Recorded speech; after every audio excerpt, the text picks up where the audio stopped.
Hello there. Well, hello. You're in California, right? I sure am. Beautiful, sunny Los Angeles, California. I want to talk to you about your solo record because I really like it a lot, but I hope you don't mind if I go back a little bit in Of, time.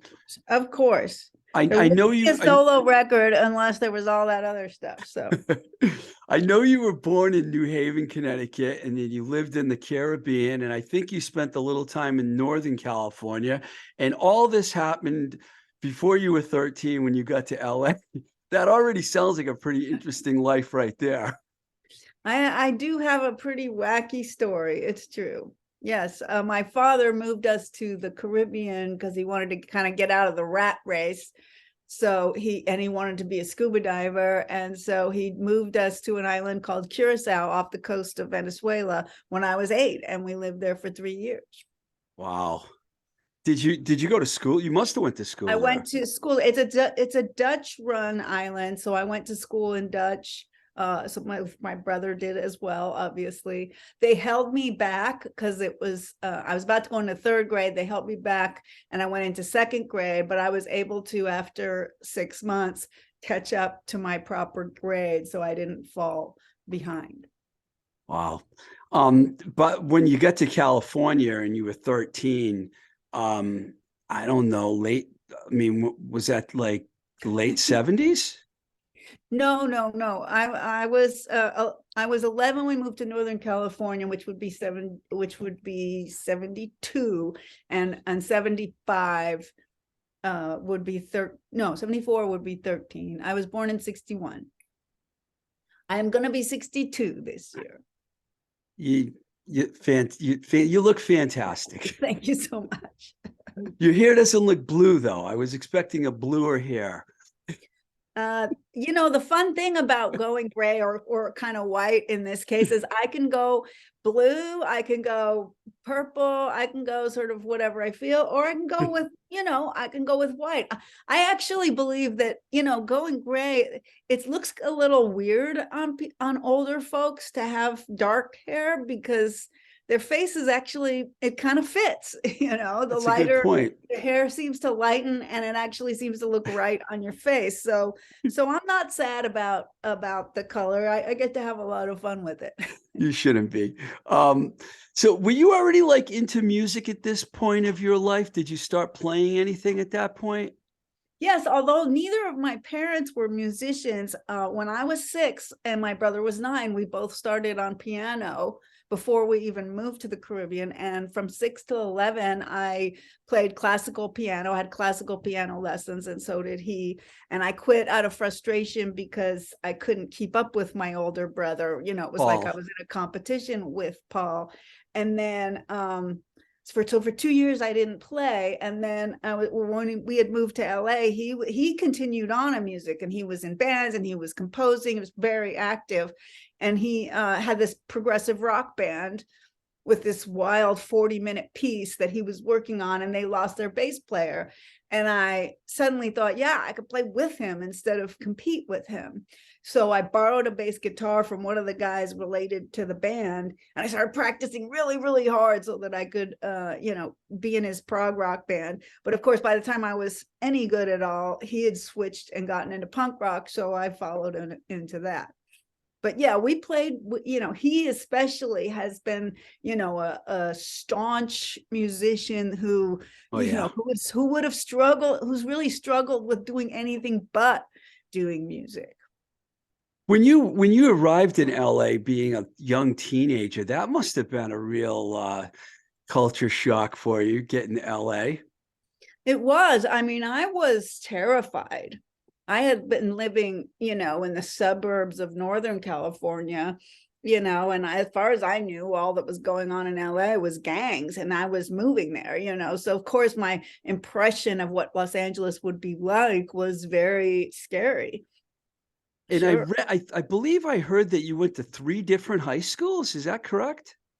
Well, yes, I went to junior high when I first got to LA, and my mom lived there. But when I was 15, starting 10th grade, my mom moved away to Florida. Now, she didn't abandon me. She wanted me to go with her. I didn't want to go and my brother was staying. So I twisted her arm basically to get her to let me stay with Paul on the premise that I would continue school, you know, and take care of my business. And so because I was living with my brother basically in, you know, like a crash pad, the way a teenage boy going into, you know, college would, we lived in 3 different places, 10th, 11th, and 12th grade. 10th grade, I was still living with my mom to start with. We finished there in West LA. And then 11th grade, we had to move to the Valley. Valley's cheaper, so to rent there and in this crash pad, that's where we were. We had a garage which we could convert to a practice pad, right? So it made sense, live with a bunch of guys there, went to 11th grade. And then in 12th grade, we moved to Hollywood because that's where the gigs were and stuff. And so I graduated Hollywood High. Wow. When did you meet the Germs? Because I know you guys were friends with them. Yeah, junior high for me. My brother was more closer to their age, and they went to high school together. My brother was in high school with them, and but I spent some time hanging out with them even then as a junior high girl, and things, you know, definitely got exposed to a little craziness. It was before the Germs. They were you'd think of them as like glitter guys, like Bowie, you know, and Glam. Yeah, kind of glammy. Pat especially a little more glammy. Darby, who was Paul then, was very Bowie looking, you know. He was and he thought himself a little that way, and he had somewhat of a following looking that way in high school. And then the Germs started after they had graduated high school. And you were already playing bass at this point in time. Yeah, I started bass before that, and I spent, frankly, a lot of time just practicing in my room because I was trying to figure out how to, you know, wrangle this big piece of wood. And I wasn't very good at it, but I was trying really hard. And then, you know, when we got into punk rock, and we had this practice pad, and actually a friend of his named Glenn Brown, who played guitar, moved down to hang with us and be in bands with us, and we started just jamming in the garage after my school and on weekends, and going to shows, and, you know, doing it all, and started our own punk rock band, of course. If I get a little out of order, just let me know. But I think that I know you were in a band called Wax, which is probably the most notable one, and you were in a few other. Oh no, it was not notable at all. It was my first band. My brother played drums because we didn't think keyboards was punk. And my friend Glenn played guitar, and another close high school friend was singing. And I changed my name to Candy Cane, and it was my first gig ever was at the Whiskey A Go Go in Wax. But I don't think that was a particularly notable band. I mean, remember, punk rock in those days is a very small scene, you know, nobody cares. And the only way that any bands would get sort of notoriety was in a fanzine or something, right? So, and Wax certainly wouldn't have appeared even in the smallest fanzine. So it was very beginnings. Right. And Paul joined the Screamers, who in LA was a lot more well known. And Glenn and I continued on doing bands together, and did the Visitors and did the Monsters, these different incarnations, trying to find what would work to get, you know, sort of some notoriety in this very small scene. But another thing, of course, that would create any kind of notoriety for those punk bands is if you got out of LA and played in some other places, and we never did. The Screamers did do a little traveling. They went up the West Coast, they went to New York, but no, we were mostly just practicing, and Visitors only played a couple gigs. Wax only played a couple gigs. Monsters never played because Nicky Beat from the Weirdos was our drummer, and he had been used to headlining the Whiskey, and he wouldn't play a gig unless we could headline the Whiskey. And of course we couldn't headline the Whiskey. So there was that. So that band didn't play. And then I tried an all-girl band, Sex Sick, who was also no notoriety at all, but we did a few shows. There's a video. There is no records. And then my brother had a band called Twisted Roots, which I would say would probably be a little more known, had a couple records. We did have Line the Whiskey. We were lucky in that Paul had found a guy who was an incredible promoter type manager guy for us. And he did the work to get us the gigs and stuff. And he eventually went on to head up a very large promotion company here in Los Angeles called Golden Voice that puts on big shows and has been putting on big shows past his death, put on big shows. So he was a huge part of why Twisted Roots had any notoriety at all. Rick Van Santen was his name.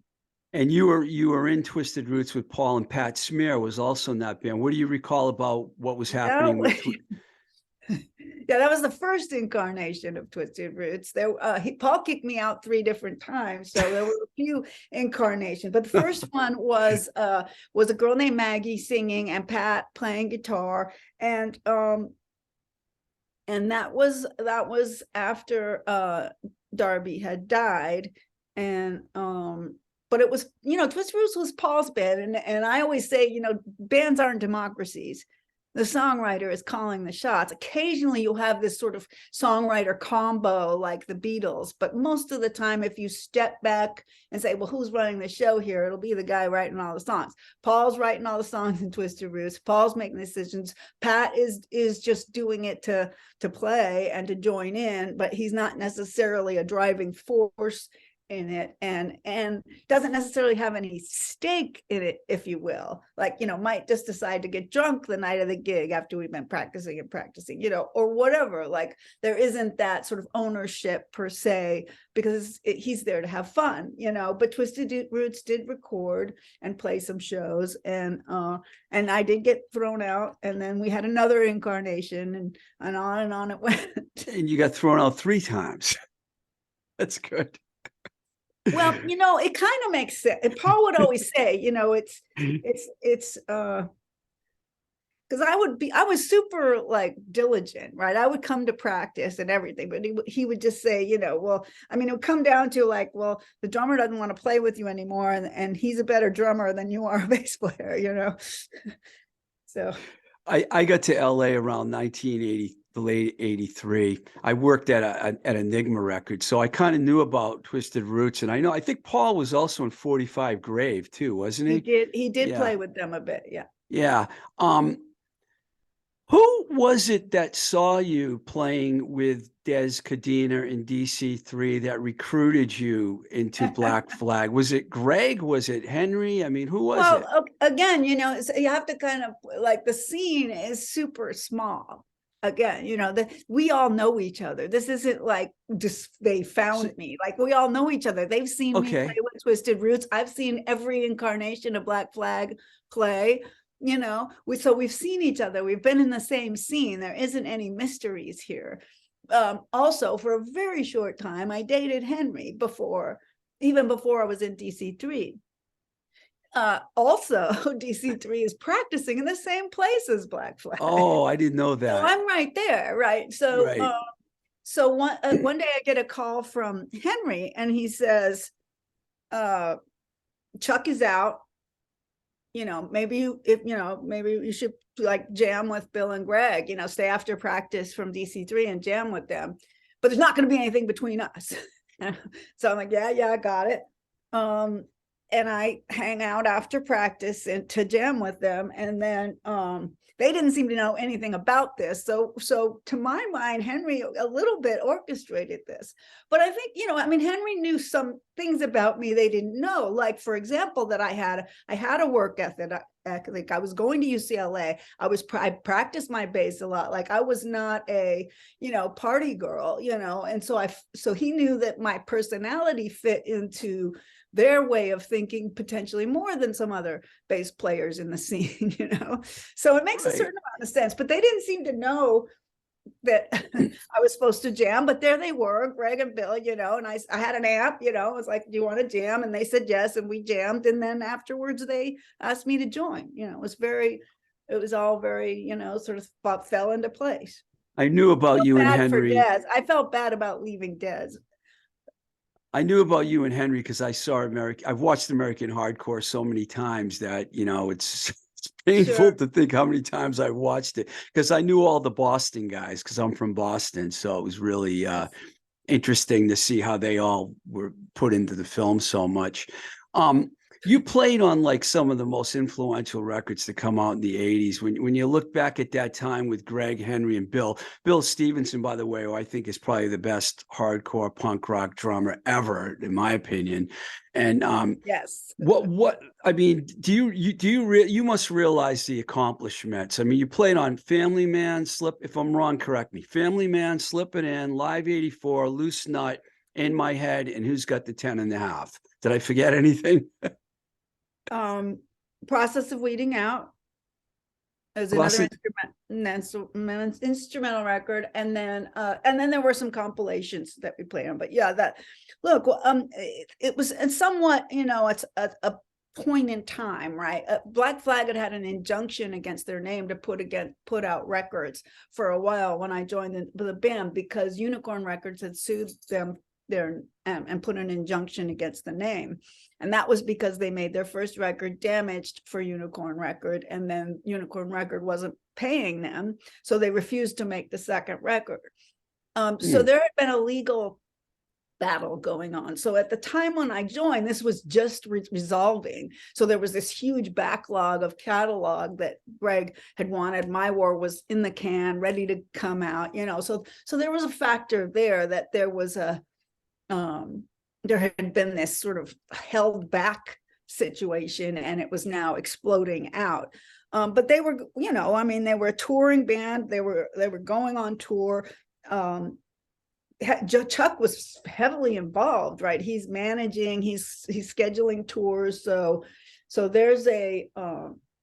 there's a mechanism happening. I'm a very small part of this. I'm just being plugged into a spot, right? It was going to happen. It was barreling down the road, and I hopped on board and did everything I can to just keep up physically. And I always say it was kind of like, training for the Olympics. It wasn't a creative time for me. It was just a physical battle to be strong enough and to, be solid, and for my hand to hit the strings and stuff, very simple. Plus, I had told them when I joined the band that I was going to finish college. I was 3 years into a 4-year degree. I was not going to do what my brother had done, which was quit college when the Screamers went on tour. So I said, look, I'll take breaks, I'll go on tour, but I am going to finish this. So, it was a test of endurance in so many ways, intellectually trying to finish this school thing, not having a place to stay, because of course we were touring so much, there was no point and no money to have an apartment, so it was just it was a all hands on deck, every inch of my body into this, exercise in front of me. But I wasn't calling any shots, and I wasn't, trying to be particularly creative. I was just along for a very fun ride. I got to travel around the country. I got to play for people. I got to go to Europe. No regrets. There were some really interesting personalities in the SST family, because when I was at Enigma, we would get together with Greg and Chuck and Joe and whoever else was around. We'd go out to lunch like once or twice a month. And those guys were like, they were in their own world. It was like that. I mean, what was it like? I mean, Bill's a happy, kind of joyful guy. Greg seems really serious, and Henry's his own thing. Did the personalities how did that work with the personalities in the band? Well, I think that I think and this is true with a lot of bands. You are in a certain place and you all have a certain idea in mind of what you want to do. It's kind of like a marriage of several people, right? If you can stay with the general sort of, are we on a road together? And we all were. So we were all committed. And so that the separate personalities might create even conflict here and there. But as long as we had this sort of united goal, if you will, then, the personalities we just tried pretty much to keep to ourselves. I mean, Greg, I don't think he's not a surly guy. He's sort of quiet, person. He's not a big talker. He's not someone he's going to impose his will, but not in a verbal or big way, in a more of a quiet manipulation way, so there's that. And Bill was very much just on board, right? So yes, he's a happy personality, but he's also, a doer. So he's like, what can I do to make this work? He's going to drive, he's going to write back to fans who write. He's helping with he's going to meet with the promoter about the money. He's going to help facilitate, which mostly is about letting Greg just play the guitar. All Greg wants to do is play the guitar and write songs and stuff. So like, he has a little amp, he can play in the van. He wants to get to sound check early so we can jam for a long time. It's not just about a sound check, it's about playing, and then he wants to play for a long time. So the other parties are trying to figure out how to support that, because he's in charge. And then Henry is, he's not in charge, but he is the face, and we all know it, right? Yeah. He's the face. So, he's a very interesting personality. He's a guy who is very antisocial, but he's a lead singer and everybody's in his face all the time. So there's this conundrum of how to deal with the fact that, people are all like this when he's not interested at all in having people like that, and he's a very funny guy. If you listen to any of his word stuff, he has a very incredible mind and a lot to say, and, a lot of interests. He's written books. He's got this whole thing that he's trying to achieve, but he doesn't want you in his face. And if you just leave Henry alone, he's fine. That's and we all know this. It's like, he's over there, he's writing in his journal, he's over there, he's doing his thing. Just leave him alone, and you're not going to have a conflict with him. It got pretty chaotic sometimes at some of those live shows. How did you feel being a woman in the midst of all that male testosterone that was going on back then? Well, truthfully, the scene for a long time, I wouldn't even say was male dominated, but the Black Flag thing did draw in a certain, testosterone thing, if you will. And I've been a tomboy since I was 5. So I never was a girly girl. I'm not soft. I've never been soft, so it wasn't a matter of, oh, this doesn't fit my personality. It fits my personality fine. That being said, I'm small, right. So there are physical times when I feel threatened that a guy might not, but the truth is, I obviously can't put myself in. If I was a guy in Black Flag, to me it was just me. It can be weird waking up in the van and someone staring at you or whatever, but basically I was just there to be one of the guys, and it didn't really, I wasn't uncomfortable with the scenario. I was uncomfortable occasionally in certain circumstances, and anyone my size might have been, right, including a guy, right? If someone comes and slams you up against the wall, if they're bigger than you, they're bigger than you, And so there was those times, or there were, raucous crowds throwing full cans of beer at your head or whatever, like folding chairs. There are these scenes, but it's no easier for anyone my size and even someone bigger than me when you're talking about getting a folding chair thrown at you, So we're all in this situations, this together. And again, because we have the same goal, there's some camaraderie. I don't feel alone in this situation. If I'm in trouble, the guys are gonna be there, there's no question about that, so it isn't like I'm there on my own to face these things. I might be alone in a moment, but I know if the guys see what's going on, they're going to be right there. And there were instances where they had to, back me up. Just a couple more things about Black Flag. It seems like you guys did a lot in a short period of time. Were you in the studio, like basically when you weren't on tour or when you weren't in school? I mean, how did you have time for all that? Oh, well, remember, we got no money. So no, we can't be in the studio all the time. We don't have any money. We do 48-hour lockouts and record 2 records in 48 hours, at least the basic tracks. And wow. Then Greg and Henry will add them on. So the studio time is as compressed as anything, right? It's like the material is all learned, it's all written, it's all learned. We go in, he does a rough guitar, and Bill and I just play till we're dying and take 4-hour break and go back and play more and get it all down on tape. And then Greg and Henry can go in on a separate day and add tracks, and 2 records are done. So very little actual time in the studio. I mean, I'm in school every day, remember, too, when we're home. I'm going to UCLA in the day, and then I don't have a car. I'm going to UCLA, and then I'm getting myself down to the office / practice pad, and we're practicing for 5 hours. We're learning new songs. We're jamming. Remember, the most important thing to Greg is to play. So yeah, we're playing every day, but a lot of times we're just practicing in the room or jamming on new material or whatever. So that if the most we were doing when we weren't on the road was playing still. Was that like Redondo Beach, Hermosa Beach? Where was the base?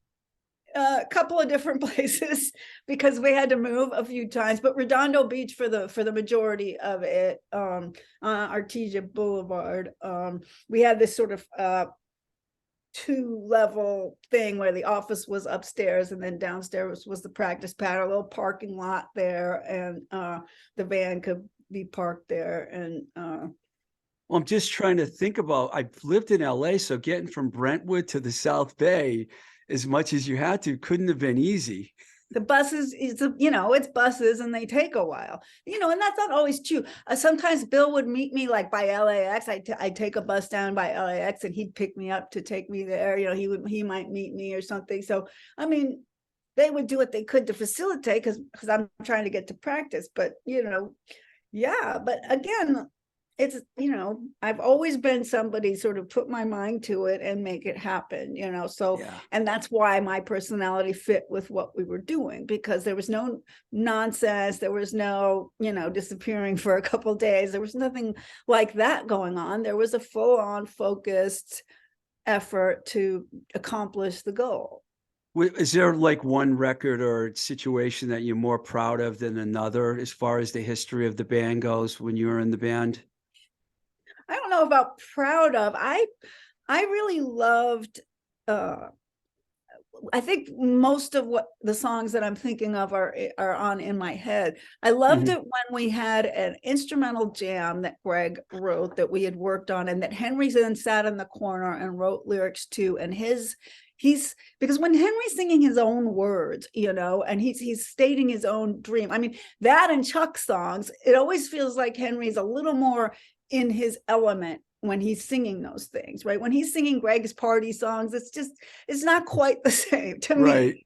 So I loved that we were going to do another instrumental record, but Henry came up with all this cool stuff, and it turned into, to me, the most collaborative, interesting stuff we did, and now in my solo band, I do a cover of one of those songs, because I loved, it's kind of fun to do a Black Flag song in a jazzy kind of weird way, but also I thought those were the moments when we really captured something. It captured both the sort of creative music stuff that we're doing with Greg, and Greg being a little loose and is a little less rock and roll, but it's also Henry finding his element and having his words to say. So to me, those were the most interesting songs we were doing.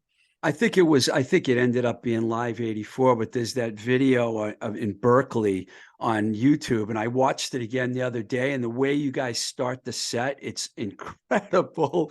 I mean, Greg is just playing the wildest fucking shit ever. That's a process of weeding out, I think. That's a song from Process of Weeding Out that we were doing opening the set in 85.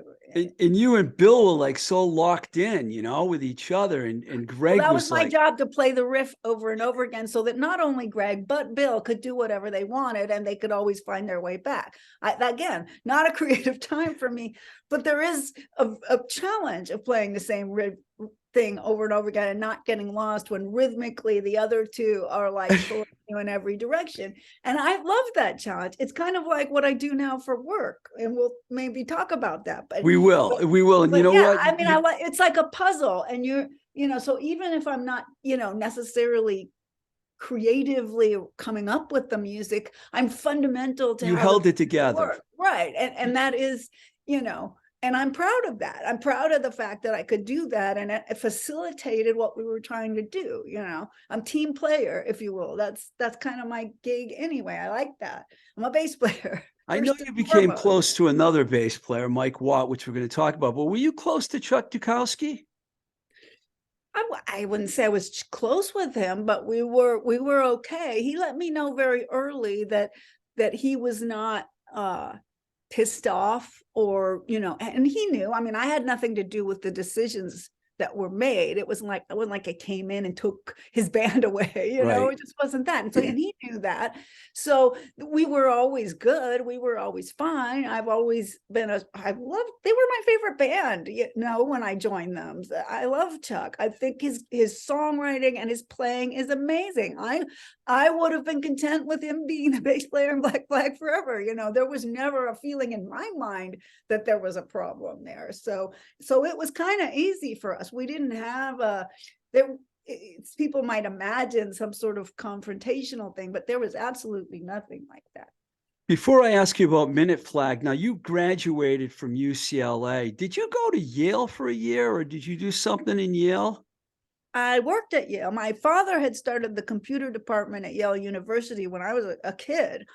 And then after college and after Black Flag, it was tough getting my first computer job, like anyone. You get out of college, you have a degree, doesn't mean you've got any work experience. So the guy who runs the computer department at Yale is someone my father knows. And I contacted him, and he said, if I came out there, he would give me a job. So my first job was working at Yale University. So you went back to your birthplace. Yes, and worked there for a year. Yes, that happened. I have to ask you about Minute Flag, because you don't hear too much about that recording session. I know D. Boone was killed not too long after that. That must have been a difficult time. First of all, let me ask you about the actual studio part of it, and then I'll ask you about D. Boone. What was it like? Was it just something that just organically happened in the studio? Well, again, we're in a 48-hour lockout situation where we're trying to record multiple things, and Minute Flag is going to be one of them, right? You guys show up at 2:00 and we're going to knock that puppy out, right?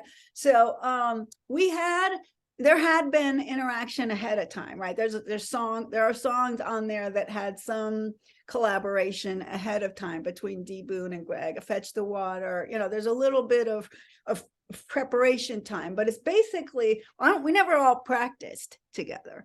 There was just some conceptual collaboration, because we imagined a lot of this was going to be free form jamming. Yeah. So they were just to show up during our lockout, and we were going to be, at least me and Bill, completely exhausted from trying to record Black Flag records, and they were going to show up, and we were just going to knock that out. And that's kind of just what happened. They showed up. We were going to play the Fetch the Water. We're going to start jam. You will jam, which is, to me, it never happens in the studio the way it did in practice, even, right? Like jamming on command is not that easy, and I'm not a jammer, so. And then when you get, what I learned, you get two bass players in a room, especially someone like Mike and I, and there's just not enough room in the world, much less with two guitars and drummers and everything. So I felt very, I felt like there was this limited space, and I was trying to find, little holes, and everything was just really felt very big, and there was no room, but so it's sort of like everything with music. There's the intellectual, like, here's the ideas, and then there's the physical implementation.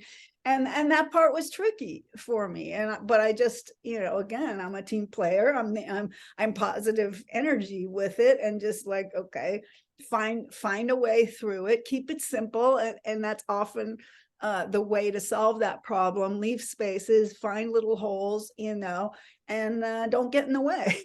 It's incredible when you think about how many talented people were there. I mean, it's just unbelievable, man. It really is. Yeah. Well, and then they agreed that none of us were so happy. We weren't going to put it out until someone died. That was part of till one of the bands didn't exist anymore. It must have been really difficult for everyone when D. Boone passed away. Well, by that time I had been dating Mike, and you know, we had during the 85 tour, the Minutemen played the first week, and Mike and I had hung out, and he had asked me to write lyrics. I wrote some lyrics for the last Minutemen record, Through a Tie and then onward into Fire Hose. And so we had a little bit of a meeting of the minds somewhat. And but I was out of town when D. Boon died. I was actually visiting my mom in Florida, and I called home to Mike to find out what had happened. And so for me, and I mean, obviously everyone went through their own experience. It was incredibly difficult because I couldn't even go through the experience with anyone else. I was visiting my mom out in the middle, you know, I'm not with them. There's no connectivity really at that time. You know, you can't get on FaceTime and cry together, you know, even. Yeah. Right. So I knew what this meant for Mike, but I couldn't be there for him, you know. So, you know, I moved a big pile of rocks is what I did, you know, in my mom's. And then when I got back, you know, I was very focused on what Mike was going through. D. Boon was not only his best friend, but his way of making a living. You know, he was everything in that way. Like everything had just gone away for him.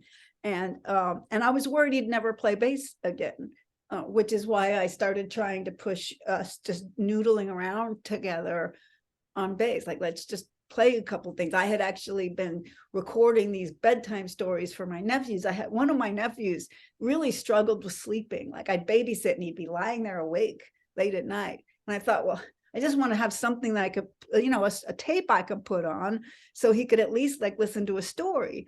Right. So I would record a bedtime story, started like with Dr. Seuss, like that young. Right. And then I would do these winding bass lines in order to, because I thought the warm tones would be, you know, relaxing. Mm-hmm.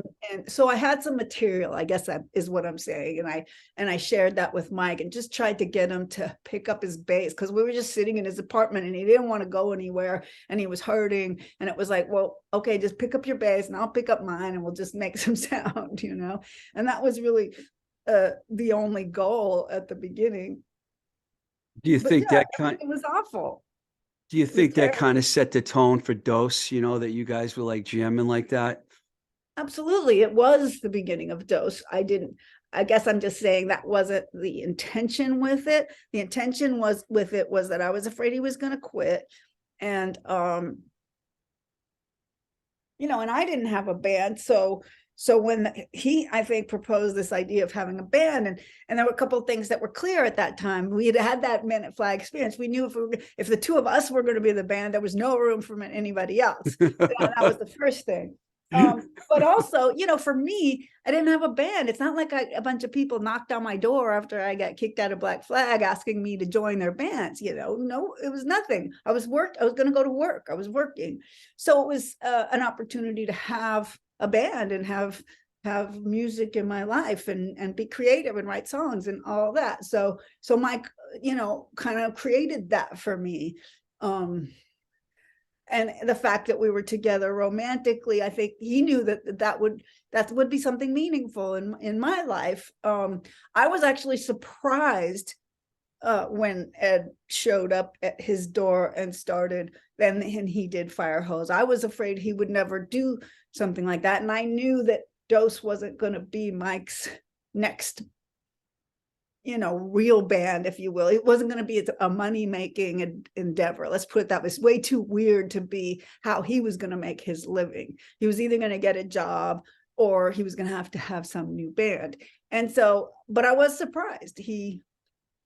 But I moved to New Haven, as you pointed out, while after this had happened, and we were doing Dose. We were sending 4-track cassette tapes back and forth. As a matter of fact, I flew from New Haven to LA to record the first Dose record, as well as to visit my brother and family and Mike while I was still living in New Haven. So we did all sending the tapes back and forth. Good times. Virtual bands, man. Still a big part of my life. I'm going to fast forward a little bit here to your first solo record, which is really, really good. Louder Than War I believe it's an online blog. They described the solo record as, I'm going to use their quote, balancing jazz improvisation, sorry, had trouble with that word, and the recursive motives of folk song. Roessler creates a world so personal and unbiased with any music reference would be redundant. What's your reaction to that quote? I couldn't even get it out right. Well, But I'll give you one clue. There's zero improvisation going on. Okay, so I'm not an improviser. I wrote the songs. I wrote the often two bass lines with intertwining bass lines, which is something I had now been doing for 30 years, 40 years. that's And incredible.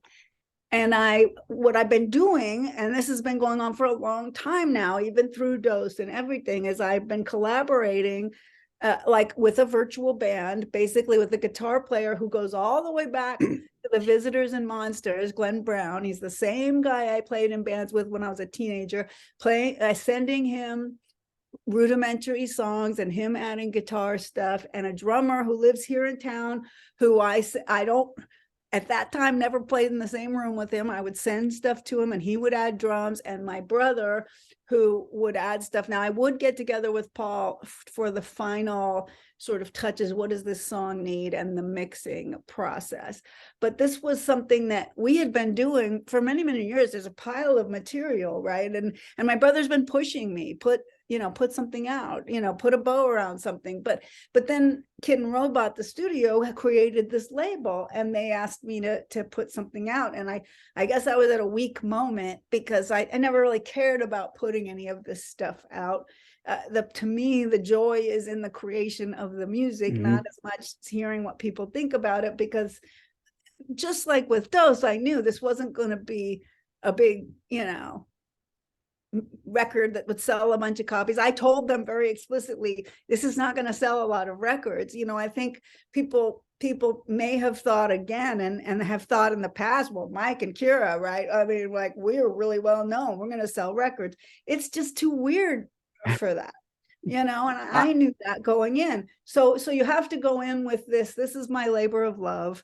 It tells a story I had been telling anyway, and they offered me this opportunity to share it with anybody who would be interested, and they facilitated some press, which was lovely, and some nice people wrote some nice things about it, and so it's cool. Still a new record too, basically. Yes, it's fall of 21 is when it came out, and look, and I unexpectedly have also been playing a couple of shows. I actually put a band together again. To me, the universe just happens, and I just keep, I keep falling into stuff, right? I fell into bass, like I told you. And so some club literally in LA contacted me, Kira, do you want to do a show? Basically, you want to headline a show at our club. This is the coolest club in LA. It's called Zebulon, and it's great. And they asked me if I wanted to do a show, and I was flattered, so I was like, well, hey, Paul, hey, Dave, who's here in town, the drummer, like, well, what do you think? Do you want to put together a set and do this gig? So I've been playing gigs. I have one in a couple of weeks. That's awesome. And Kira is like a solo act now. When you said in another article I read that it was a record that was 13 years in the making, did you mean literally, or some of those songs like older songs? Yes. Well, it's a story that takes place. It's a sort of chronologically takes place over the course of those 13 years. So yes, the first song on the record is that old, was at that old, that time is even older now. And so it had a bit of a chronological aspect to it. And when Paul asked me to put the record together, when I looked at the body of work, because I told you I had a big one, there was this story in it, So I pulled out of this body of work this story and the songs that went together and fit together too, right? There's a set of songs that maybe wouldn't have fit as well on this record. So Trance is my favorite, by the way. I think it's brilliant. I listened to that like 5 times in a row, and I was like, wow. We did it live a couple of times. Incredible. Also, the Ghosts, what's exactly happening in this song. Can you like explain that to my listeners? Of course. Well, the song is, like I said, it's a story, and it is the story of my dog, his life and his death. And so the ghost is the point of the story when I know he's dying. He's been diagnosed with cancer, but he's not dead yet. And this sort of pre-grieving is happening, right? So deaths from before, so there's these feelings of all the loss that you've ever suffered is being connected to what's happening right now, right? So the ghosts are it's closing in this idea, all of these connections that have been lost, and this one I'm losing. Literally, the vocals have him jingling his collar, like he's in it still. We kept the recording because I kept the recording because he's there, right? But he's gonna be gone, and we know. So it's connected to a dog I lost before, and it's connected with every single loss I've ever suffered, right? So it's trying to capture that sort of thing that happens to us in loss, and in a reaction to an impending loss or a loss that's already happened. It's all starting to come into the same place, right? That's fascinating. I had to ask you this too, because I like the Haydens, and I know Petra played some violin on your record. Have you guys been friends for a long time? Is that how she came into the recordings? Yes, I've known Petra for a long time. I love the Hayden triplets. I know them all. I know Petra probably the best, although I know Rachel pretty well too. And she and I actually got together one day. She was actually having a low time. So again, something that's now starting to sound like a theme. I said, let's just let's make some music, right? So we worked, I had a little bass line thing, and we worked on this one song together. It's called Avoiding, and we kind of, we generated some lyrics. She sings on it as well. We started creating these 3-part harmonies, and she played violin, and we sort of, and again, it was just to try to facilitate in the moment, like to get out of my way of dealing with difficult feelings is to make music, right? So I'm trying to get her to deal with some feelings by making some music, and we did another piece which isn't on the record that day. And then when Paul and I were working on sort of finishing the record, there were a couple of things that came up that I was like, would you come down to the studio and do a couple of things? I had some specific ideas in mind, and she just, as she does, because she's just so incredible, came in and just made everything she touched better, which is Petra Hayden in a nutshell. That's cool. So you're going to play some gigs to continue to support this record. When I said it was still new, I know it's been out for over a year, but it feels new to me anyways, to a lot of people. Sure. Like I'm going to play a couple tracks from it on this podcast. So cool. One last thing. So you have 2 Emmys?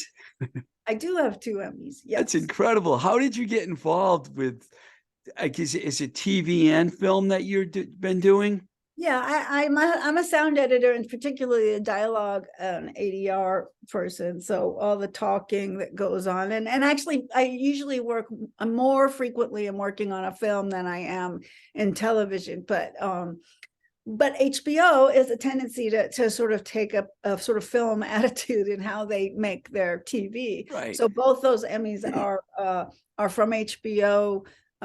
Shows, one of them a mini series called John Adams, and one of them a very well-known television series called Game of Thrones, which I worked on season 2, which was actually the first season that they did post in Los Angeles. They did the first season overseas. So it was somewhat we have to make sure that they wanted to sort of up the ante, and we have to make sure that the sound on this, and so they involved some people who were film people, both on the effects side and on the dialogue side. How did you get involved in this? Sound editing? Yeah. Again, totally fell into it. I was a computer programmer because that's what I studied in school, and my dad had been the guy who started the Yale University computer department. So I was kind of miserable in my corporate computer gig. It didn't fit my personality very well to be in the corporate world. And Paul, my brother, was composing for this student film for a guy who had just graduated USC Film School and was working on some student films and was starting this little sound company. And they had me come in and record some bass. There's your connection. I came in, I played some bass. I met this guy. He's planning on sound for film. It's like, well, this kind of combines computers and sound, it sounds like a really good fit. And I basically twisted the guy's arm to hire me, quit my computer career. I had no skills at all, but I said, look, I'll answer your phones. I'll take care of the office. I'll do admin work and I'll learn the craft, And so I took $8 an hour to go work at his little company. And eventually it turned out boys like explosions and cars and stuff. And so dialogue wasn't, something that they necessarily wanted to do. There was a niche there. So I fell into that because there was an opening, just like bass, there's an opening, And so I have a tendency to just go where the universe takes me, and dialogue is where it took me.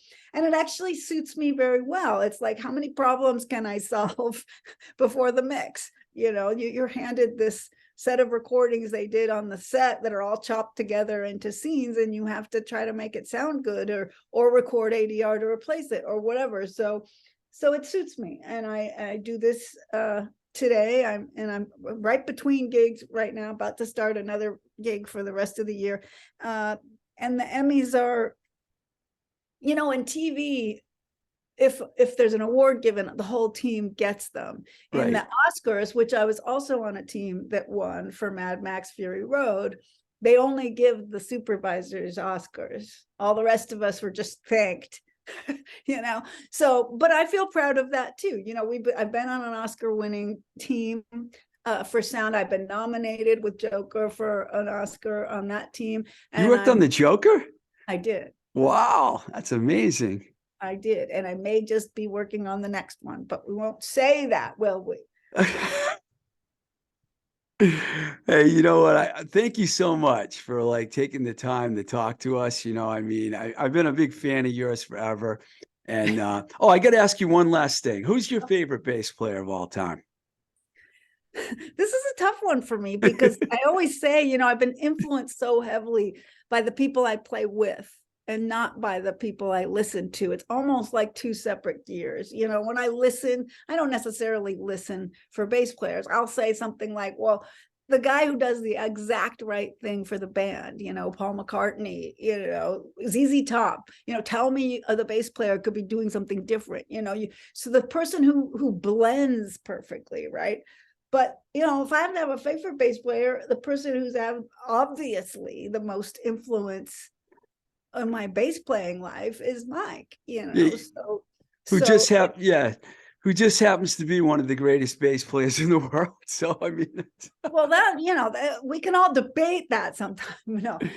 Look, he helped me learn this very difficult craft of how to work two basses together, which I'm still doing. So if you think, he's just been a huge influence. So I don't feel like I'm in competition with him for, best bass player honors. I feel like, he taught me a huge amount, and so the respect is there. Thank you so much. Of course. And, I wish you the best of luck with it. It seems like you have plenty more things up your sleeve that you'll be doing. So it's not going to stop. I tell people I've been a bass player longer than I've been a woman. So, it's kind of more who I am than anything. So I probably won't stop, right? We hope not. Thank you. Thank you so much. All right.